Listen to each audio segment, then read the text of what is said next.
Сәлеметсіздер ме? Мен Әбілдаева Айгүл, Қызылорда облысы Арал қаласы нөмірі 262 мектеп-гимназияның математика пәні мұғалімімін. Жасым 42-де, еңбек өтілім 21 жыл. Осы жылдар аралығында оқушыларым түрлі деңгейдегі олимпиадалар мен ғылыми жобаларға қатысып, жүлделі орындарға ие болып келеді.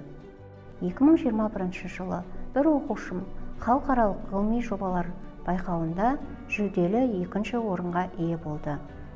Мұхтар Әуезов айтқандай, ұлт пен ұлтты, адам мен адамды теңестіретін білім. Ұрпағы білімді халықтың болашағы жарқын. Ал ұрпақты білімдендіретін мұғалім. Менің міндетім еліміздің өсіп өркендеуі үшін білімменен ой жарыстыратын, білім ғылымға бет бұрған шәкірттер тәрбиелеу.